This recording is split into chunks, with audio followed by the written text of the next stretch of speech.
Warahmatullahi Ta'ala Wabarakatuh.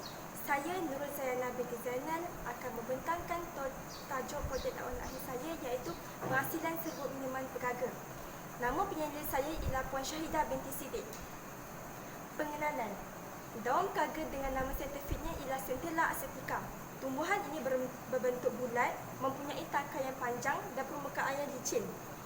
Tumbuhan ini menjalar di tepi sungai, tanah berpasir, kawasan lapang redup dan suhunya lembap.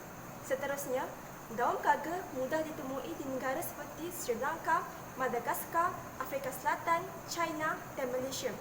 Tumbuhan ini mampu dikatakan merawat kerosakan kulit secara tradisi dan meningkatkan peredaran darah. Seterusnya, daun pegaga dijadikan serbuk minuman untuk kesihatan dan popular sebagai ulam makanan berbanding perubatan.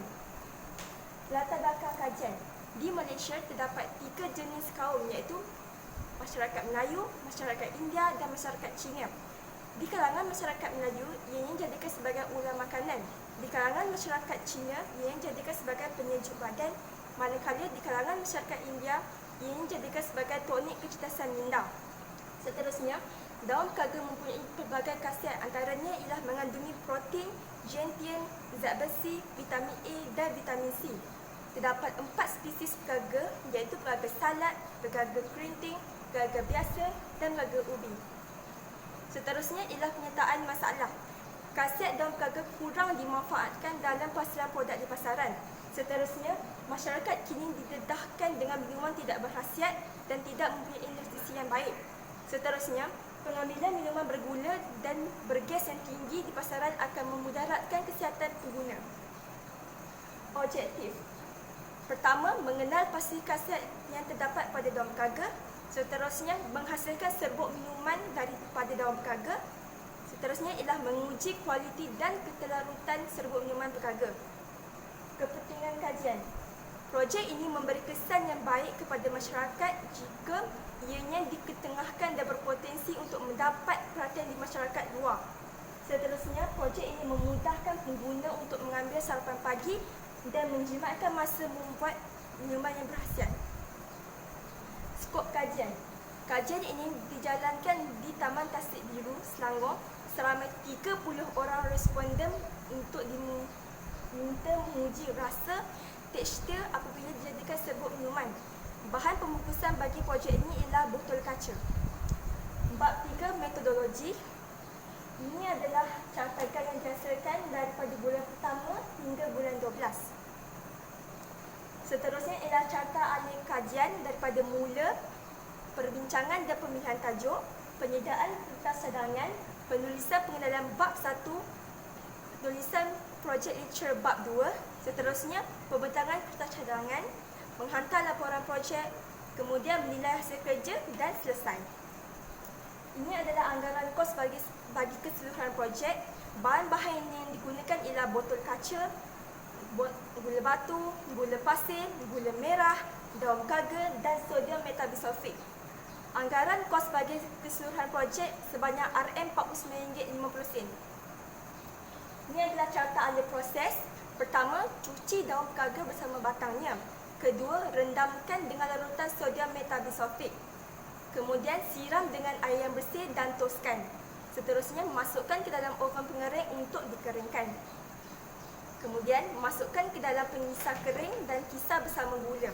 Ulang langkah yang sama tetapi gula yang berbeza. Sampel A gula pasir, sampel B gula merah, sampel C gula batu.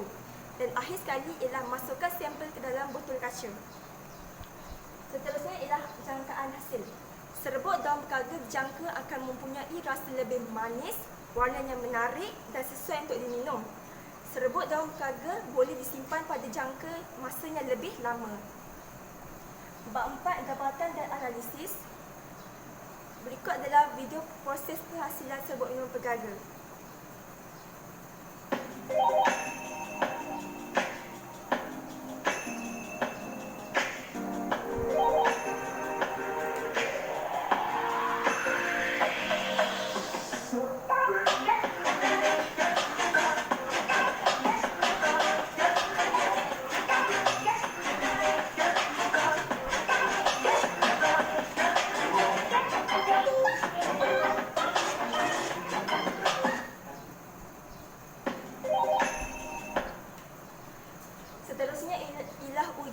analisis.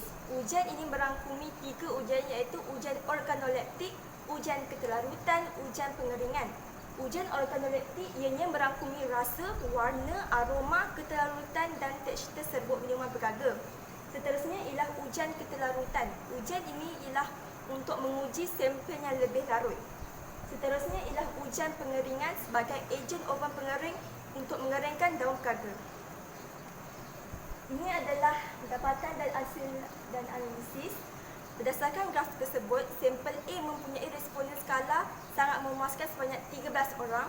Selain itu, sampel B mempunyai sebanyak 13 orang. Selain itu, sampel B ialah sebanyak 10 orang, manakala sampel C mempunyai sebanyak 9 orang responden. Ini adalah graf bagi warna. Sampel A mempunyai responden skala yang mempunyai sebanyak 5 orang. Selain itu, sampel B ialah sebanyak 4 orang, manakala sampel C sebanyak 3 orang. Seterusnya ialah graf bagi aroma. Sampel A mempunyai responden skala sangat memuaskan sebanyak 4 orang. Selain itu, sampel B ialah sebanyak 10 orang dan sampel C mengutip sebanyak 4 orang. Kemudian, ini adalah graf bagi tekstur minuman bergaga. Sampel A mempunyai responden skala sangat memuaskan sebanyak 4 orang. Selain itu, sampel B mempunyai sebanyak 10 orang, manakala sampel C mengutip sebanyak 12 orang. Dan akhir sekali, ini adalah graf bagi keterlarutan minuman bergaga. Sampel A mempunyai responden skala sangat memuaskan sebanyak 10 orang.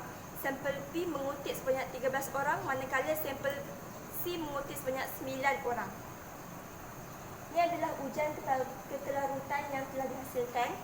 Rajah menunjukkan minuman serbuk bergaga sebelum ditapis.